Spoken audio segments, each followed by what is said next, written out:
Olá, meus amigos. Hoje nós vamos falar nesse vídeo sobre a importância de se fazer uma correta manutenção dos pneus da aeronave e sobre a responsabilidade dos mecânicos em saber avaliar, e determinar se os pneus estão em condições de fazer o próximo voo, a próxima etapa, né? Nós inclusive temos uma imagem aqui que nos mostra o esforço, sofrido pelos pneus durante o pouso de uma aeronave. Imagine a dinâmica, que atua sobre os pneus em termos de velocidade, da força centrífuga, em termos do peso, da carga, exercida sobre os pneus. Então, o pneu ele tem que ser projetado e tem que realmente ser capaz de suportar todos esses esforços ao mesmo tempo, e inclusive estar preparado para as condições de atrito, as condições da superfície de contato dos diversos tipos de pista, dos diferentes aeroportos, ok? Então nós temos aqui um exemplar desses esforços sofridos até mesmo no superaquecimento dos pneus. Temos aqui, exemplos de quando falha, a operação. Pode ser por parte de um pouso forçado, pode ser também por parte de uma má avaliação do mecânico, ou uma má manutenção dos pneus, ok?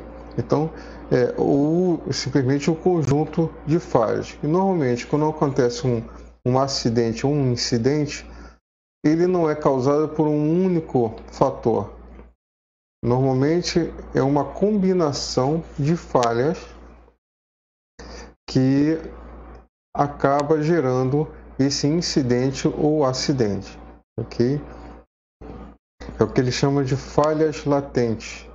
Muitas das vezes as condições estão presentes, mas nós não damos a devida importância e não tentamos eliminar essas condições que podem gerar falhas, se houver uma combinação, dessas falhas, isso pode gerar um acidente. Outro exemplo aqui, pode ser uma análise que, devido aqui foi realmente assim, o piloto exigiu tudo, durante a aterrissagem, exigiu tudo dos freios do pneu. Você vê que todos eles, perderam a pressão. Outros tipos de falha provocados de repente uma avaliação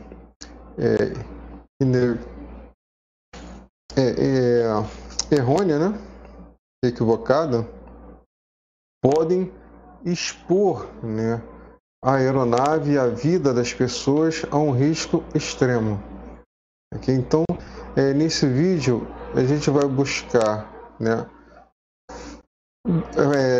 mostrar sobre a estrutura do pneu, porque é importante, e a partir dessa noção de como é estruturado o pneu e os principais cuidados de manutenção que nós temos que ter com o pneu, que a gente vai também saber avaliar,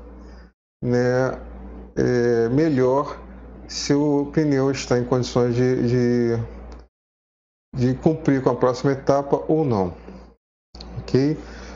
Esta foto aqui mostra um dos, digamos, efeitos extremos sobre o pneu, que olha a alta temperatura dos freios, que vão ser depois dissipados, ou transmitidos para o pneu, para o lona do pneu.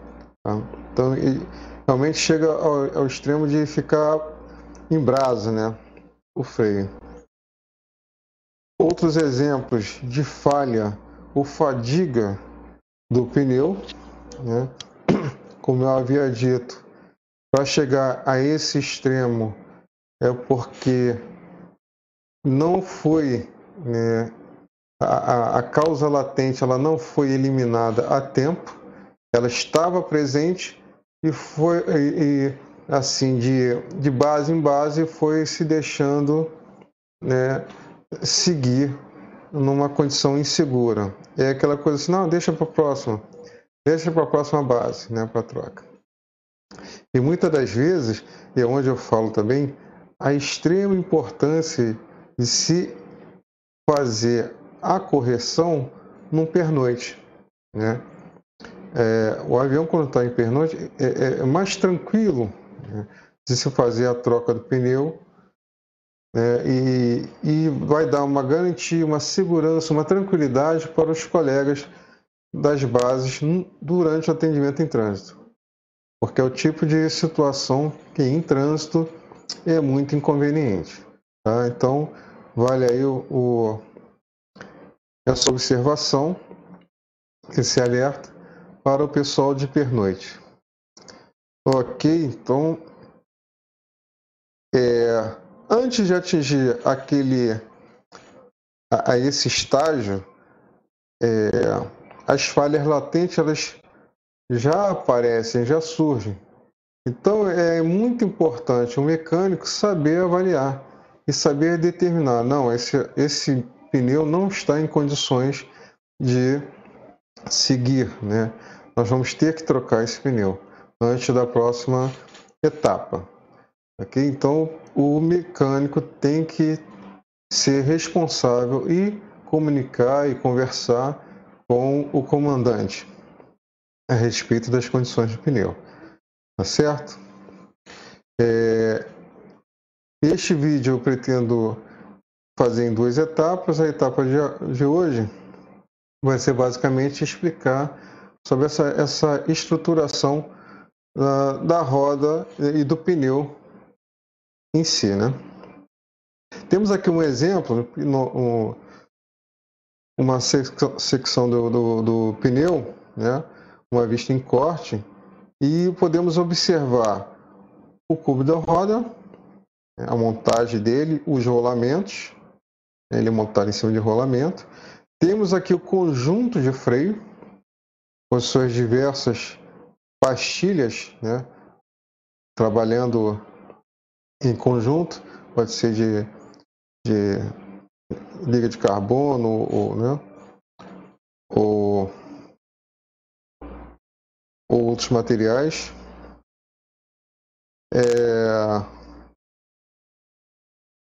Que mais? O pneu, né? Observe que o pneu é montado, né, no cubo, e observe também a maior área de contato do pneu em relação ao cubo. Okay? Então, esta é a estrutura que nós vamos ter uma noção agora de como é feita essa montagem do pneu. Temos aqui uma outra foto que mostra os atuadores, né, que vão exercer sua pressão com pressão hidráulica, né, em cima das pastilhas, né, vão atuar e vão fazer com que essas pastilhas lentamente ou de maneira dinâmica travem a roda, né, e vamos aqui mostrar, né, só para termos uma noção da espessura do pneu, né, tanto nessa parte que a gente chama de piso, que é a área de maior contato, quanto nessa parte aqui, que é o talão, que é a parte de maior contato com o cubo. Esse daqui é o maior contato com a pista, e esse daqui com o cubo. Tá? Nesta figura, é só para exemplificar que nós temos tipos, né, de montagem de pneu. Basicamente, nós comentaremos sobre essa, né? Esse modelo aqui, nós temos lonas, temos camadas que vão ser montadas entrelaçadas, e nesse outro tipo aqui vão ser camadas sobrepostas radialmente, tá? Tem um sentido radial. E há também mudanças sobre o fecho de arame, tanto de um quanto de outro. Então, vamos ver com mais detalhes em seguir. Bom, pegando este pneu, que ele chama de bias, como exemplo, vamos visualizar a montagem dele, a estrutura desse pneu. Então, a primeira parte do pneu que nós vamos visualizar é esta camada aqui, que são borrachas com nervuras, né, no sentido circunferencial, né? Essa borracha, esse material, ele tem que ser tenaz, logicamente, por causa dos esforços, né? Inclusive sobre a carga, sobre a força centrífuga, né, da velocidade do pneu. Ele tem que ter durabilidade e resistência ao desgaste, por causa do contato, do atrito com o solo, né, da pista, né? E basicamente, principalmente, tem que dar tração, até mesmo para a decolagem, tá? Em diversos tipos de solo ou de área de contato, ok? Então aqui é o que eles chamam de piso. Dentro dessas nervuras nós temos as ranhuras, tá, circunferenciais entre as nervuras do piso, que também vão facilitar, vão diminuir, por exemplo, se tiver poças d'água, né, tiver tempo de chuva, eles vão auxiliar na dispersão da água, vão criar uma área de dilatação entre as nervuras, tá certo? E auxiliar, né, no contato, ou seja, na hora da frenagem, eles vão ser utilizados para o auxílio dessa frenagem, tá? Evitando inclusive a derrapagem. O próximo, né, seria aqui ele chama até de ombro, tá? Ombro da parede lateral, que vem desta curvatura até o talão. Essa capa lateral aqui, né, eles chamam de camada protetora de borracha flexível, né, e resistente às intempéries, ou seja, vai criar uma resistência, uma proteção às outras camadas, né, lateralmente, contra frio, contra calor, né, contra as cargas e sobrecargas, né, na hora da flexão devido ao peso do avião, ok? Das deformações devido à velocidade da roda. Então isso tudo vai ser auxiliado com essa parede lateral.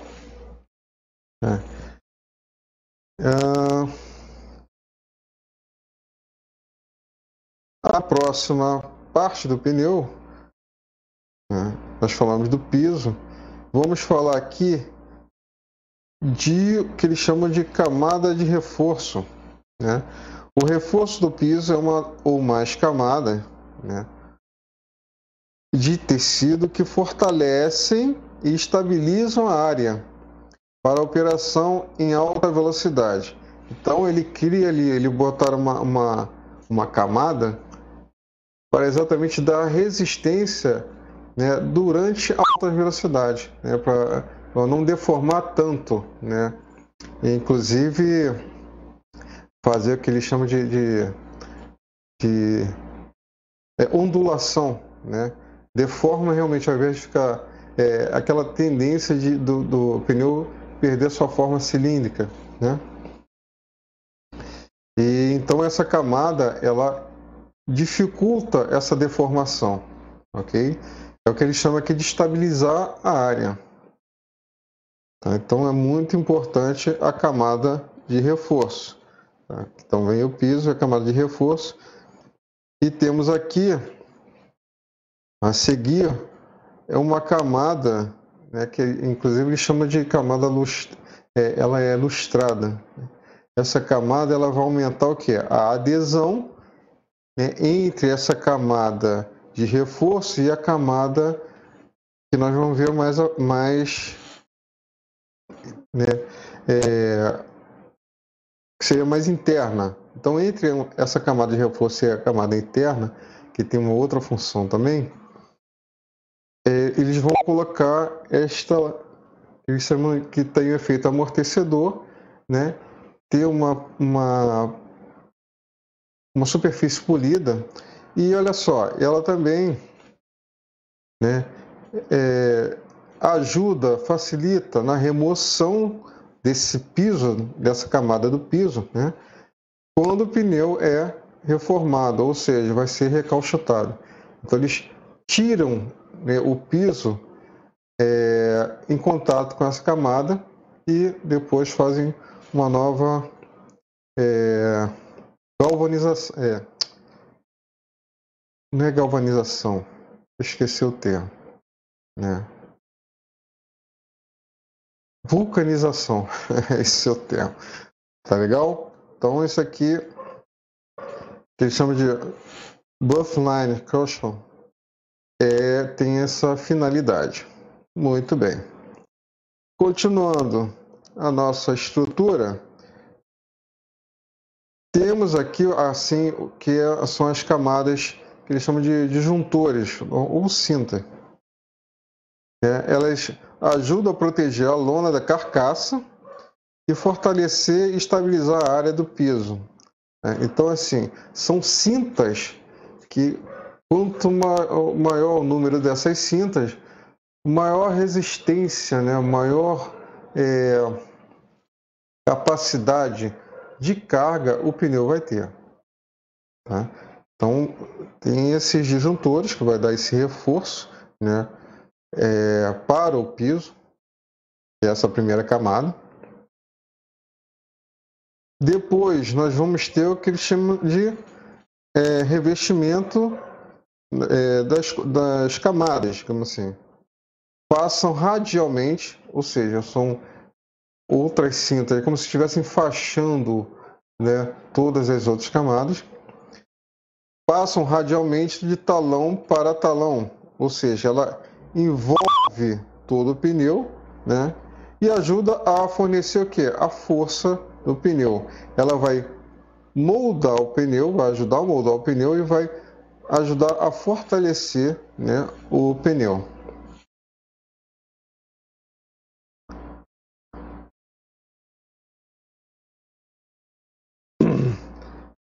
Temos aqui esta que eles chamam de chafers, que é essa área aqui, que é uma área de contato. Tá?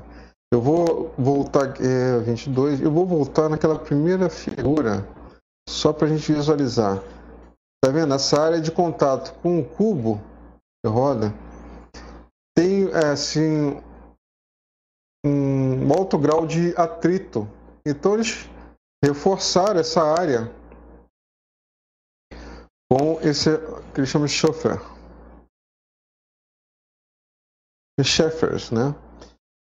Camada de atrito.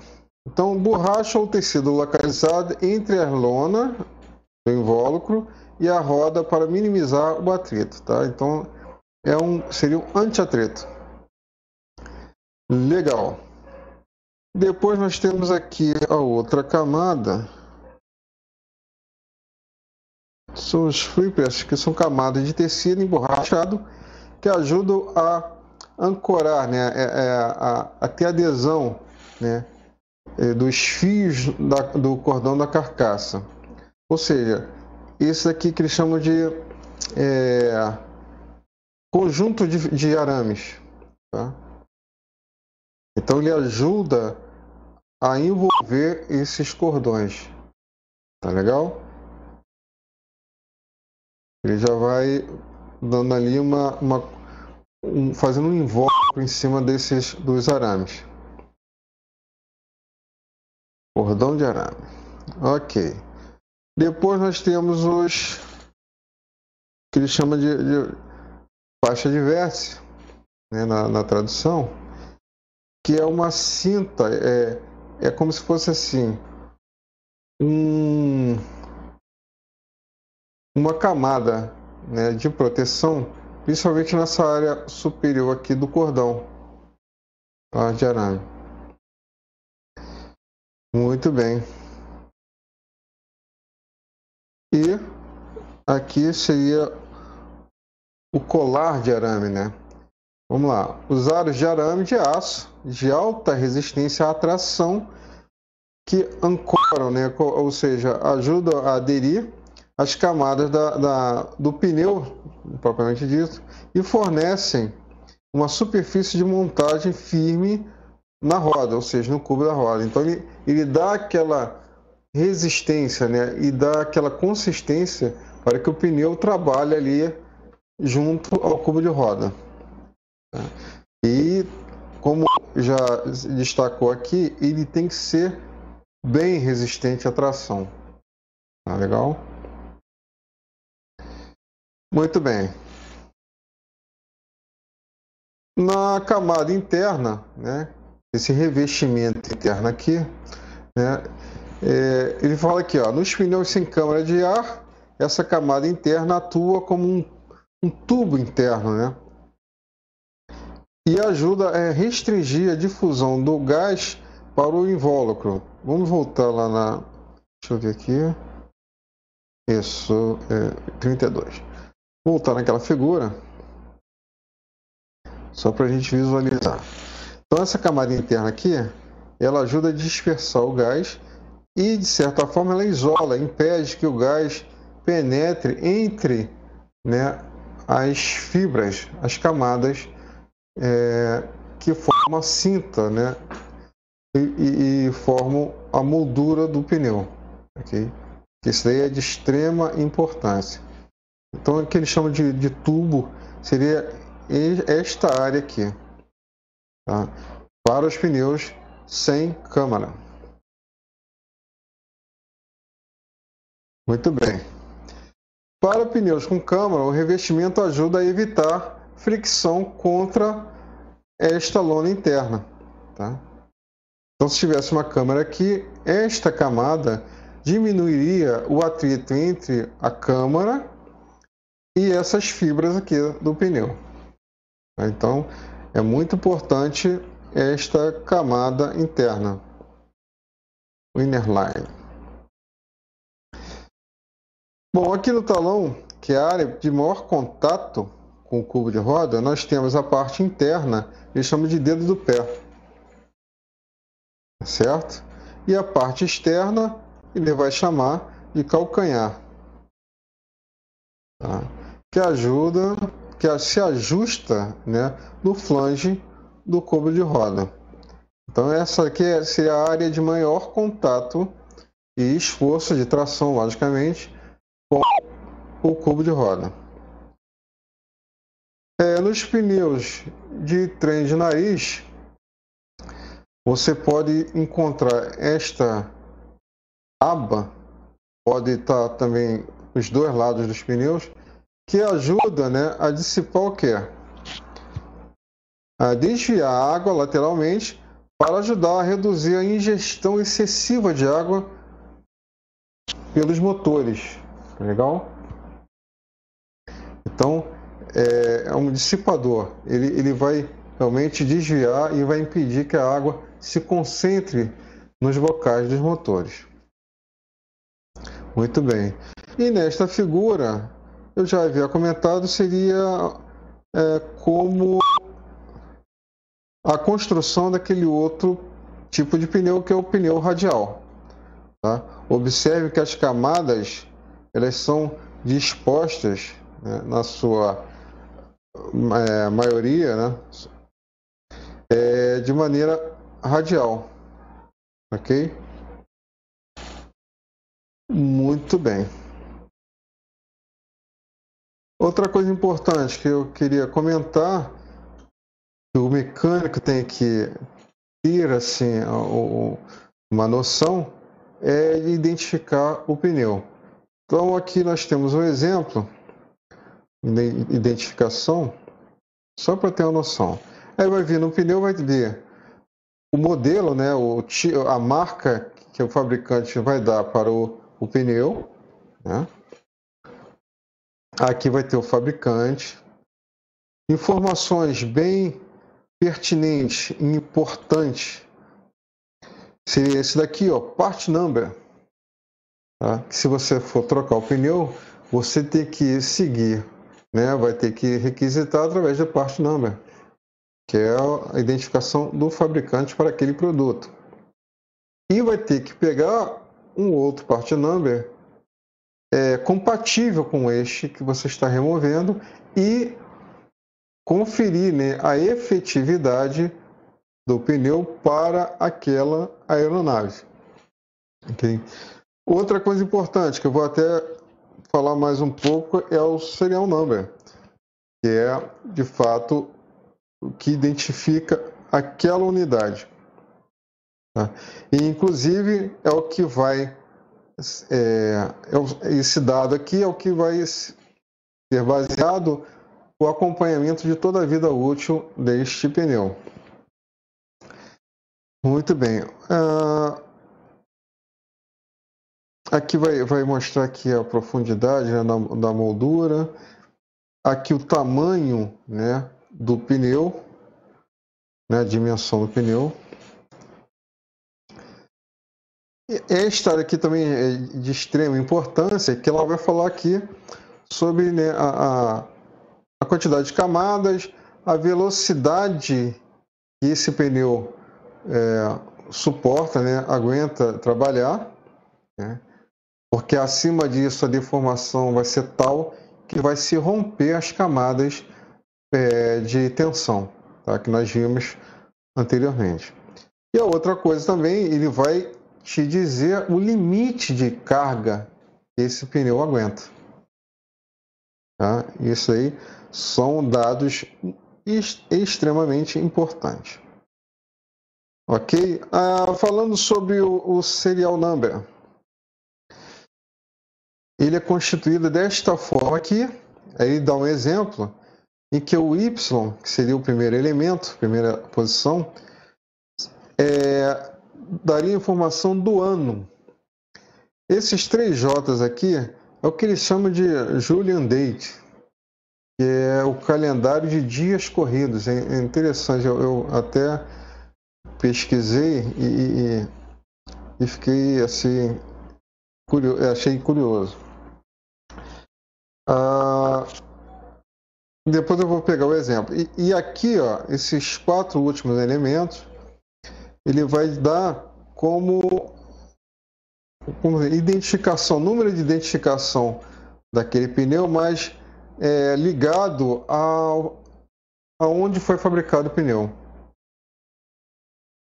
Então aqui, ó, vamos dar um exemplo aqui. Esse nameless, né? Ele vai ser identificado pode estar aqui 0001 a 4999.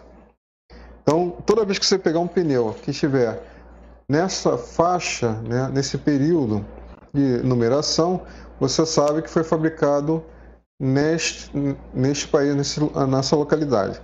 Aqui, Tailândia, de 5.000 a 5.999. No Brasil, 7.000 a 7.999. Outra forma de se identificar é que no 5º elemento que ele fala aqui, vai ter, por exemplo, se for na Tailândia, vai ter um T. Teria um T aqui. No Brasil seria um B. E o outro seria um D, no caso. Ok? E continuaria a numeração, o 6º, o 7º e o 8º seriam de 001, né, a 999, ou seja, ele substituiria na prática este primeiro número ou por uma dessas letras aqui, T, B ou D, ok? E o restante do número de série continuaria o mesmo. Temos um exemplo aqui. Vou pegar aqui 2001. Então este último número aqui do ano vai aparecer aqui primeiro. E aqui ele está dizendo que ocorreram 19 dias do início do ano. E aqui você vê que está de 001 a 999, então esse pneu foi produzido em Danville, né?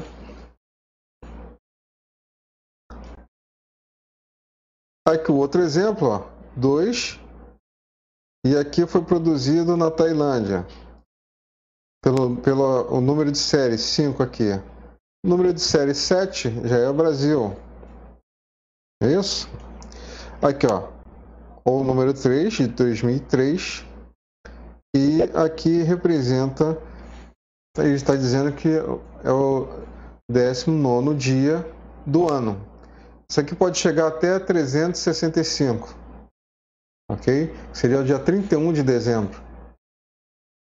Então, isso tudo é para identificar o número de série do pneu. Aqui um exemplo de uma identificação de pneu. Aqui, ó, 120 milhas por hora é a capacidade, né, de trabalho em relação à velocidade do pneu. Tá?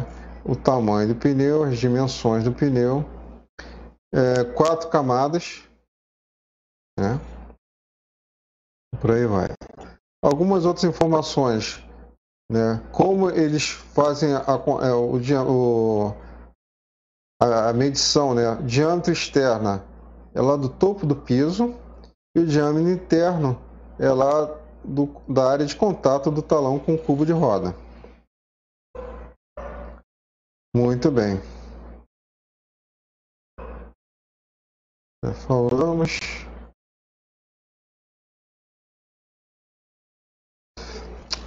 Em termos de manutenção, né? Manutenção preventiva dos pneus, que é onde realmente tem que haver uma preocupação intensa.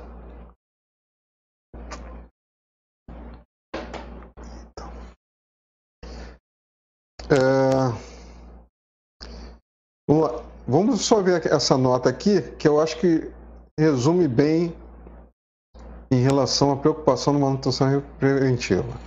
Ele vem dizendo aqui, ó, manter os pneus das aeronaves na pressão correta de inflação é o fator mais importante em qualquer programa de manutenção preventiva. Tá? Então, o foco da manutenção preventiva dos pneus está na correta, né, pressão de serviço. Tá? Diariamente é visto esta pressão. Os problemas causados pela inflação incorreta podem ser graves.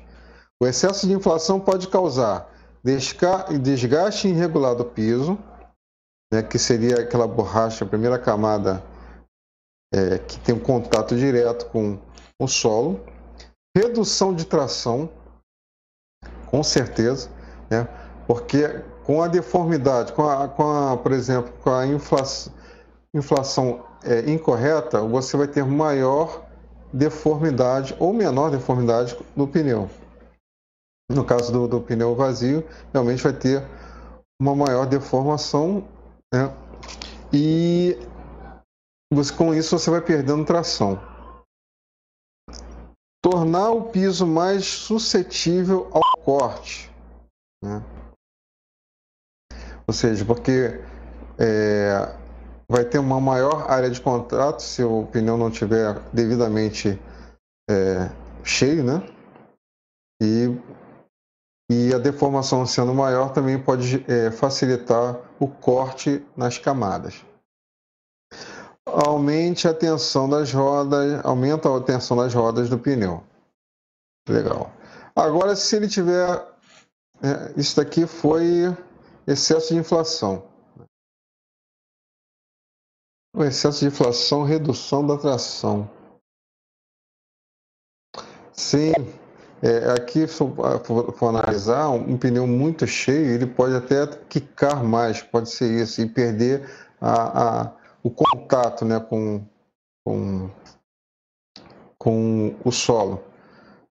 E aqui no caso, subinflação pode causar desgaste desigual do pneu e aumentar muito o estresse e o aquecimento devido à flexão do pneu, o que reduz a vida útil do pneu e pode levar a explosões do pneu.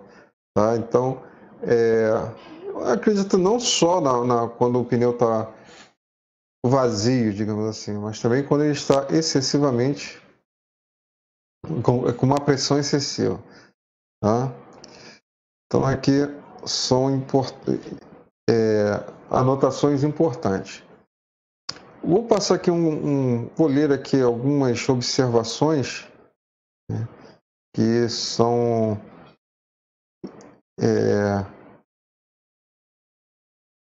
bem úteis, vamos colocar assim. Vamos lá, verifique diariamente os pneus enquanto estão frescos, ou seja, não estão quentes, né? A pressão dos pneus deve sempre ser verificada com o pneu à temperatura ambiente, tá? Isso aí é muito importante. Então, nós vamos ver que há uma necessidade de esperar o pneu esfriar e chegar à temperatura ambiente. As temperaturas dos pneus podem exceder, né, de 93 graus Celsius, considerando graus Celsius, acima da temperatura ambiente durante a operação. Tá? Então, imagine a variação, né, da temperatura do pneu acima da temperatura ambiente. Ele fala que uma mudança de temperatura de 3 graus produz aproximadamente 1% de mudança de pressão. Então, a cada 3 graus, a pressão interna do pneu varia em 1%. Tá? Aí seria 1% em cima do valor de serviço que nós vamos ver como é feita essa verificação. Pode demorar até 3 horas após um voo para a temperatura dos pneus retornar à temperatura ambiente. Isso aí, então, é uma coisa importante para se ter essa noção, né, de tempo para resfriar. E é por isso que, na maioria das vezes, levado, né, é feita a verificação em pernoite. Ok? E aí dá tempo de efetuar a correta leitura. Um conjunto de pneu roda pode perder até 5% da pressão de inflação, né, que seria a pressão de operação, em um período de 24 horas. Então, aqui ele mostra que todo dia o pneu perde pressão. Ok? Mesmo um pneu que normalmente não perca pressão pode ser danificado por um objeto estranho, né? Ele chama de FOD, ou por outros fatores externos que podem aumentar a perda de pressão. Então, a verificação é feita diariamente, não só em função dessa perda prevista de 5%, mas também é uma verificação para constatar ou não se aquele pneu foi afetado por um objeto estranho, que é o FOD, ou por outras causas, né, que levem o pneu a perder pressão. Muito bem. Aqui. Então, essas são todas as razões pelas quais é importante verificar a pressão diariamente ou antes de cada voo. Tá? Se pararmos para pensar, é extrema importância, tá? E de extrema responsabilidade avaliar antes de cada voo as condições dos pneus. Já tivemos casos em que houve a queda do avião logo após a sua decolagem em função do pneu estourar e parte do pneu afetar uma superfície primária e o avião perdeu o controle. Okay? Então é assim, de uma responsabilidade tremenda saber avaliar o pneu. Então, aqui a segunda observação, inflação para as piores condições. Ele fala aqui, ó, quando os pneus serão submetidos à mudança de temperatura, quando os pneus forem submetidos à mudança de temperatura do solo acima de 27 graus Celsius, por causa de um voo para clima diferente, as pressões inflacionárias devem ser ajustadas para o pior caso, antes da decolagem. Então se o avião sair daqui, for para um lugar que tem essa diferença de pressão, 27 graus Celsius, digamos que seja abaixo. Aí ele vem falando aqui, ó, a inflação mínima requerida deve ser mantida para o clima mais frio. Então a referência é o clima mais frio. Ele vai para uma área mais fria, você tem que já contar, determinar a pressão do pneu para as condições de chegada, nessa área mais fria. A pressão pode ser reajustada no clima mais quente, ou seja, se ele vai sair daqui do clima mais quente para mais frio, você já faz o ajuste para o clima mais frio a partir do clima mais quente. Aí ele fala aqui, ó, antes de retornar ao clima mais frio, ajuste a pressão de inflação para a temperatura mais baixa, ou seja, para onde ele vai. Uma mudança de temperatura ambiente de 3 graus Celsius produz uma variação de 1% da pressão do pneu. Então, por exemplo, uma queda de pressão de 3 graus, a cada queda de pressão de 3 graus, você tem que pode contar aí como 1% de variação desta pressão de serviço. Ok? A terceira observação, use gás de nitrogênio seco quando necessário. O nitrogênio não alimentará uma combustão. Ou seja, o que eu quis dizer aqui? O nitrogênio normalmente é utilizado porque ele diminui o risco de incêndio, até mesmo em função do material que fica abrasivo, dos freios, das pastilhas de freio. Diminui a oxidação dos materiais, do cubo de roda, dos parafusos. Tá? Então ele é bastante utilizado. Porém, nós vamos ver que há situações que você pode usar ar seco, ou seja, sem umidade, para completar a pressão do pneu. Observação número 4. O aumento da pressão de 4% para pneus sobrecarga. Devido à deformação exercida em cima do pneu quando ele está suportando o peso da aeronave, ele fala que o volume diminui e para compensar essa perda de volume, você tem que aumentar em 4% o valor operacional daquele pneu. Tá? Esse valor operacional nós vamos ver mais à frente dentro de um gráfico, tá? Em função do peso da aeronave. Ok? Então ele fala aqui, ó, quando o pneu está sob carga, quando ele fala sob carga é porque ele está suportando o peso da aeronave. Se o pneu estiver no macaco, ou seja, o conjunto do trem de pouso estiver no macaco, o peso da aeronave já não vai estar sobre ele. Ou se o pneu estiver removido, também não vai ter carga sobre ele. Tá? Neste caso, você vai ter que diminuir. Então aqui, Se especificar a pressão descarregada, esse número deve ser aumentado em 4% para obter a pressão de inflação carregada equivalente, né?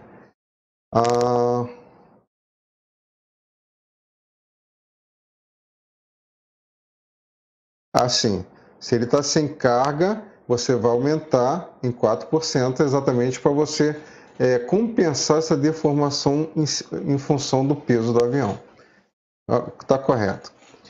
O oposto também é verdadeiro. Se a pressão carregada tiver sido especificado, esse número deve ser reduzido em 4% se o pneu estiver sendo inflado enquanto descarregado, ou seja, sem a influência do peso do avião, né?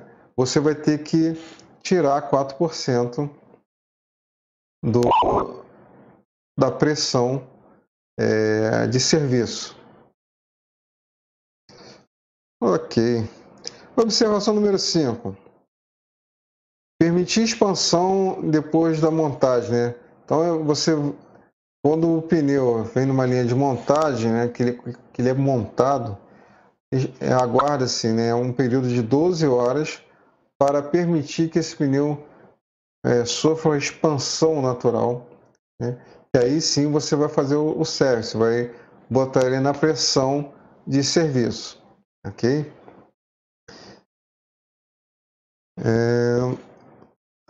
Então ele fala aqui, ó, este aumento de volume devido à acomodação, né, expansão, resulta em uma queda de pressão. Consequentemente, os pneus não devem ser colocados em serviço até que tenham sido inflados por no mínimo 12 horas. E a pressão for verificada novamente. E os pneus forem inflados novamente, se necessário. Ok? Então, é uma observação a ser feita quando você tem ciência, né, que o pneu foi montado recentemente. A sexta observação: nunca reduza a pressão em um pneu quente. Essa daqui talvez seja a maior e mais importante observação a ser feita.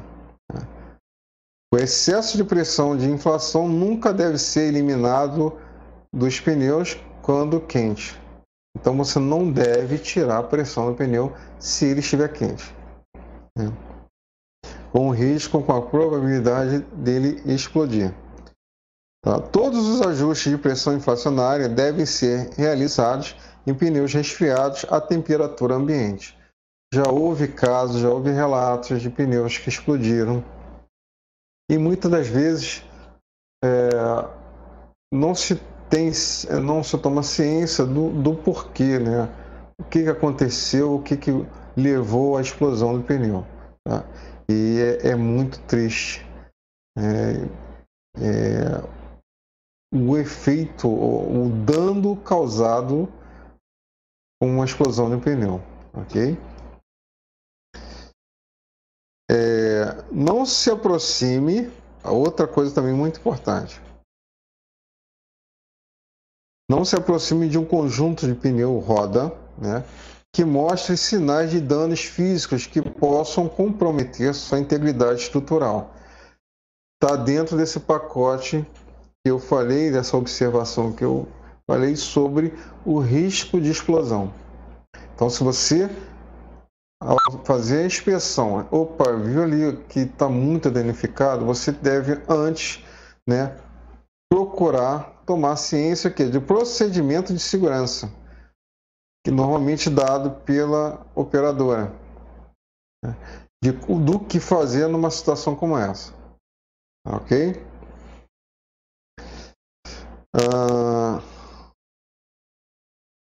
O procedimento de se fazer a verificação, né? Que aqui a observação é para não tirar o excesso de pressão com o pneu quente, mas você pode fazer verificação e observar assim, que mesmo você fazendo verificação com pneu quente, não evita, né? Não vai eximir você de fazer a verificação depois com o pneu frio, tá? a cada 24 horas você tem que fazer a verificação da pressão do pneu. Muito bem.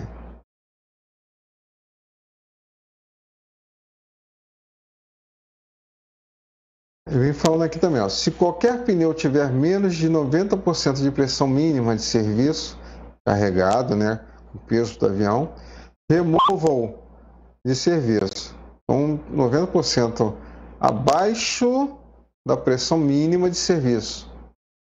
Tá? Então, você tem a pressão mínima dado lá pelo diagrama. Então, se tiver 90% abaixo desse valor, o valor mínimo que o diagrama te der, para aquela condição de carga, você tem que remover o pneu. Ok? Determine a pressão média de todos os pneus no trem de pouso. Então, você vai medir a pressão de cada pneu, isso tudo ainda na condição de verificação com pneu quente. Tá? Então, você vai medir, vai tirar a média de todas as pressões dos pneus dos trens de pouso e vai ter essa média como referência. Qualquer pneu que seja inferior a 95% da média deve ser inflado até a média. Ok? Então, se estiver nessa condição, você vai inflar o pneu até que chegue a essa média de todos os pneus. Temos aqui um quadro, né, de serviço, que isso normalmente você vai observar ou vai acompanhar no próprio manual de manutenção, que nós vamos dar um exemplo. Tá? Então, nesse quadro ele vem falando assim, basicamente, você tem lá a pressão de serviço dada pelo diagrama. Se na sua verificação, né, o pneu estiver com pneu frio, tá? Agora já é com condição de pneu frio, pressão ambiente, temperatura ambiente. Se ele tiver 100 a 105% deste valor de serviço dado pelo diagrama, não há nenhuma ação a ser tomada. Né? Agora, se ele tiver, né, se ele de 100 cair até 95% desse valor, você tem que fazer o service, né? Tem que encher o pneu. Se ele cair 90%, né, dos 95% do valor de serviço, né, aí ele pede para você fazer uma inspeção para verificar quanto a vazamento no pneu. Aí manda você encher o pneu no valor de serviço e registrar no livro de bordo, né, a pressão que você que estava e que você colocou. Porque a partir daí, na próxima etapa, verificação, ele vai ver se a queda de pressão for, né, maior que 5%, né, num período de 24 horas, aí você vai ter que remover o pneu. A outra condição que ele põe, né, se cair, né, de 90% até 80%, né, da pressão de serviço, ele manda já remover o pneu e enviar para uma oficina autorizada. Ok?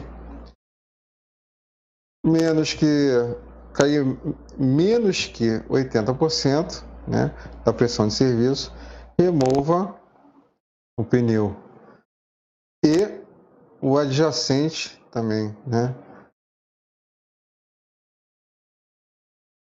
E aqui o 0% ele manda já fazer o scrap, né, desse pneu e do par, né, do adjacente. Por quê? Chega nesse caso aqui já ao comprometimento da integridade das fibras das camadas que compõem a estrutura do pneu, ok? Com certeza já houve rompimento, a ruptura essas fibras. Tá? Então já comprometeu o pneu. Muito bem. Continuando nas observações, nós temos a observação número 7, que fala que para conjuntos, né, que no mesmo eixo você tenha mais de 2 pneus montados juntos, esta pressão tem que ser igualada entre os pneus. Para impedir que um pneu de um trem de pouso carregue carga extra, por exemplo, se um pneu estiver muito vazio, o outro vai trabalhar por 2. Então ele pode ser comprometido, né, na sua integridade. Então ele fala aqui, todos os pneus de um único trem de pouso devem ser inflados igualmente. Outra coisa, os pneus companheiros, né, os pares, compartilhará a carga, permitindo que os pneus individuais funcionem com pouca pressão ou sobrecarregados, se as pressões são iguais, né? Porque todos os pneus num trem de pouso desviarão de forma idêntica, ou seja, não vai ter, mesmo que a pressão não esteja padrão, mas eles tendo a mesma pressão, eles vão distribuir, né, esse desvio por igual, não vai ter uma sobrecarga de um em relação ao outro. A observação número 8, ele fala para você calibrar, né, o medidor, o regulador de pressão. Tá? Aliás, uma coisa a ser observada é que toda vez que você for solicitar o regulador de pressão em um manômetro, deve-se observar o limite operacional. Já tivemos casos em que o colega pegou um manômetro com uma capacidade inferior e na hora que ele abriu, né, a pressão, liberou a pressão, o manômetro estourou e as partes do manômetro causaram, né, um ferimento profundo na perna do mecânico. Tá? E isso quando não gera lesões mais graves. Tá? Então é extremamente importante verificar a data de calibração, né, o vencimento da calibração desses instrumentos e verificar também a capacidade, o limite operacional desses instrumentos. É de extrema importância. Em relação, né, a dar uma referência onde consultar, nós temos aqui o capítulo 32 que fala, né, sobre, capítulo 32 da ata 100, que fala sobre trem de pouso, né, de uma maneira geral. Fala sobre pneus, conjunto de freio, né, sobre a roda no geral. Então, dentro desse capítulo 32, eu busquei aqui, ó, pneus e rodas, né? E aqui, ó, práticas de manutenção. Então, 32, 45, 00, 201, já falei em vídeos, né, referentes a manual de manutenção, que é o que eles chamam de bloco de página. Então, toda página que começa com 201 até 299 sempre vai estar se referindo a práticas de manutenção, ok? Ok, então, buscando nesta referência que nós vimos, nós temos aqui, encontramos aqui um texto, tá, na prática de manutenção, que ele falou, esta seção contém tabelas com os pneus, rodas e freios, né, para aeronaves com peso bruto de táxi, máximo para táxi, né? Então seria a referência, ou seja, a tabela foi montada baseada no peso máximo, peso bruto máximo, né, numa condição de taxiamento, ok? Limite de uso específico de pneus, rodas e freios, ou combinação são anotados e fixados nestas cartas, ou seja, na tabela que nós vamos ver. Tudo aquilo que eu havia comentado, ele vem descrevendo aqui, né, sobre a importância e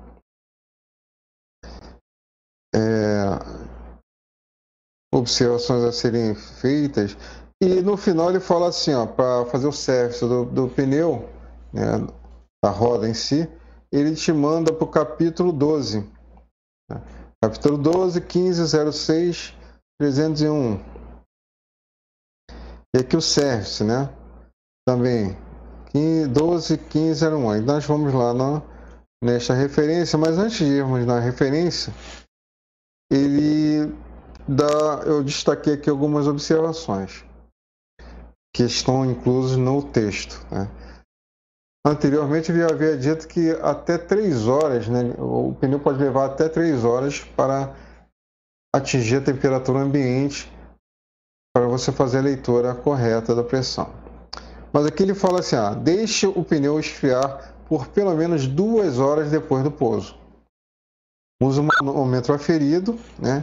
E se a temperatura de todos os pneus estão iguais, meça a pressão deles e registre os valores. Confira se os valores estão dentro dos valores da carta limite, né, de pressão de serviço. E se precisar fazer o serviço, use o capítulo 12 como referência. Então é o que nós vamos fazer. Buscando no capítulo 12, 12.15.06, como ele havia dado como referência, ele fala aqui, pneus, trem de pouso e servicing. No service ele vai também fazer cheque de pressão, né? Nesse parágrafo. Antes de chegar a isso, logicamente tem todo um procedimento para você configurar a aeronave, né? Tomar todas as medidas de segurança, de precaução, de segurança, né? Até chegar de fato a este parágrafo aqui. Ok? E aquilo que eu já havia destacado, ele vem dizendo aqui, também, esperar no mínimo, resfriar no mínimo 2 horas após o pouso, né? Aí ele dá aqui a referência do instrumento, inclusive, né, o identificador do manômetro, né, para você fazer a leitura da pressão e coisas do tipo. Aqui ele fala, adicione nitrogênio ou ar, né? No caso, ar seco. E outras... Também já falei sobre isso, sobre o cuidado com o regulador, coisa e tal. A maioria dessas informações eu já comentei. Uma coisa a ser destacada...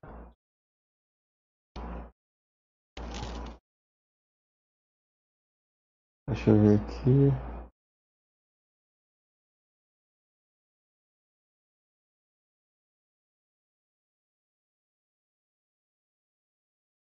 É que ele vai falar sobre a carta. Ele está te recomendando, eu quero só apresentar a carta e como é feito a leitura. Ok. Nesta parte do gráfico nós temos a pressão e nesta parte o peso, né, em 1000 libras, que seria o peso bruto da aeronave. Então vamos pegar nesse exemplo, aqui seria a reta do valor mínimo de pressão dos pneus. Então para uma carga de 600, né, 600 que é 1000 libras, você teria, ele já até botou aqui do lado, mas se você puxar uma reta para cá, você teria essa leitura. Você vai ter que botar uma pressão de 137, né, PSIG, tá? Que é G de Gauss, o manômetro. ok? Da leitura do menômetro. Então, isso aqui foi um exemplo. Então, você já sabe a pressão mínima operacional, ok?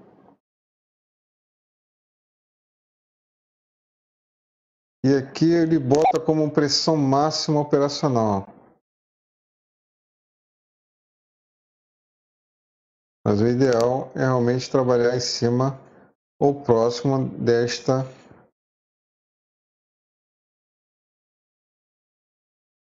Aqui ele bota a carga máxima do avião e a pressão máxima operacional. Ok? Muito bem. Este daqui, você tem que observar isso também. Ó. Esta carta é para o trem de pouso no nariz.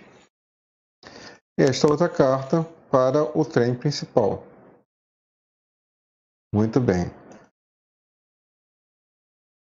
Mais uma coisa a ser dita. Ah, sim. Ele deu o nosso exemplo, né, digamos que tenha dado aí 152 PSIG, o valor operacional, né, valor com carga, pneu frio e com peso do avião.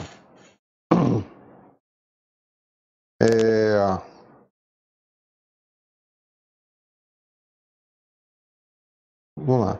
Agora, se você tirar o peso do avião sobre a roda, aí ele fala aqui, ó, que você vai ter que descarregar, ou seja, tirar 4% da pressão do pneu. Aí fiz uma simulaçãozinha aqui. Então você vai ter que deixar o pneu, né, de 52, você tem que reduzir para 145,92 PSIG. Por quê? Porque ele já não conta com o peso, né, da aeronave. Ok? Muito bem. Em relação, por exemplo, ele dá uma situação aqui que é importante comentar. Aliás, é muito importante comentar. Que é você usar ar no lugar, né, no lugar seria, né, de nitrogênio, para completar, né, a pressão. Então ele fala aqui, ó, se o pneu contiver mais que 5% de oxigênio, né, por volume, né,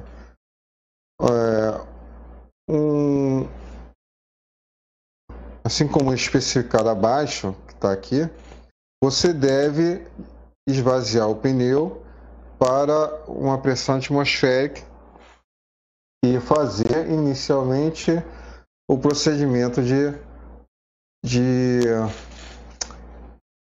inflação.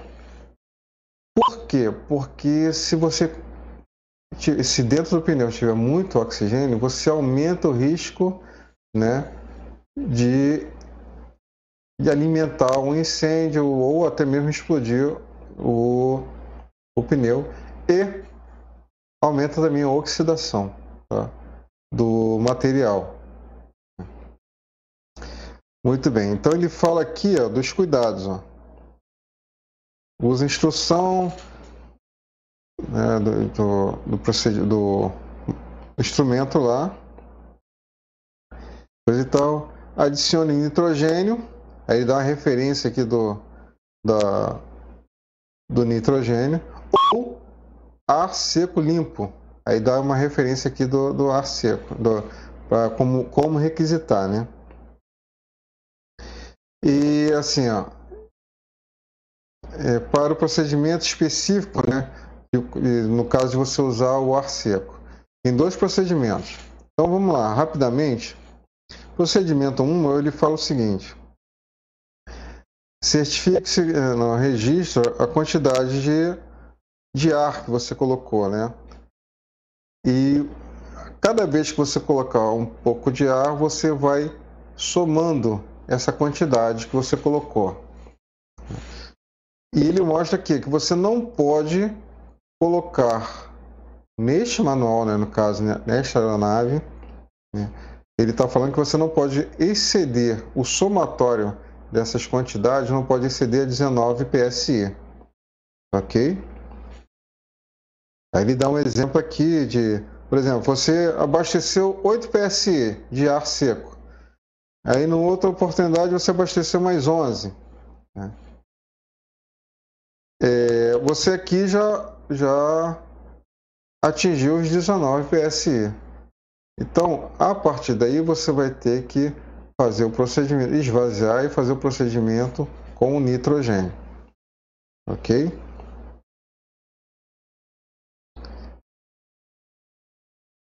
Muito bem. E o procedimento 2? O procedimento 2, ao invés de você se basear nos 19 PSI, você vai se basear numa carta que também está contida no Manual de Manutenção, no capítulo 12. Aqui, ó, pressão de inflação do pneu versus, né, máxima, digamos assim, a quantidade de ar seco e limpo que você vai atingir. Então ele bota aqui, se você fez a medição lá no pneu e viu que o pneu tem 165 PSI, seguindo o gráfico aqui, você saberá que você pode colocar no máximo o somatório das quantidades de ar no pneu, tem que atingir no máximo até 30, ok? Então ele bota aqui o exemplo, aqui 2, sim. Ele botou aqui 6 PSI, depois mais 14, depois mais 5 PSI, tá? Totalizando aqui, no caso, toda vez que ele for abastecer, vai chegar a 30 PSI. Então, não pode ultrapassar este valor. Então, por isso que cada vez que se colocar o ar seco no lugar do nitrogênio, você vai ter que fazer um registro, né, e acompanhar essa quantidade, para não ultrapassar este valor. E não gerar, né, com isso, uma condição insegura para o pneu. Ok? Para finalizarmos este vídeo, eu só quero mostrar, né, em relação assim, o desgaste que é gerado com as condições de inflação do pneu. Condição normal, você pode ver que o piso, né, que é aquela primeira camada, né, das nervuras circunferenciais, ela vai ter o contato com a superfície, com o solo, com a pista, uniforme. Então o desgaste vai ser uniforme. Se você tiver com pouca pressão, você vai ter um desgaste nas bordas, né? Porque a área do meio não vai ter tanto contato. E se tiver muito cheio, você vai ter o desgaste no meio, né? E mais do que nas bordas. Sim? Por isso, então, e foi o que ele falou, a perda de tração também em relação, né, dependendo da pressão inserida nos pneus. Então, meus amigos, nesta primeira parte do vídeo, eu falei sobre os cuidados que nós temos que ter, falei sobre a estrutura dos pneus, que vai ser importante para o próximo vídeo, né, a respeito do pneu. Você, tendo essa noção da estrutura do pneu, você vai saber também, vai entender como é feita a análise para avaliar se o pneu tem condições de voar ou não. Ok? Então, no próximo vídeo, nós vamos falar mais a esse respeito dos fatores ou das condições que você, numa inspeção, né, pode condenar ou não o pneu. Ok? Então, aguardo vocês. Até o próximo vídeo. Muito obrigado pela atenção e espero ter contribuído de alguma forma para os colegas de profissão. Tá? Até mais.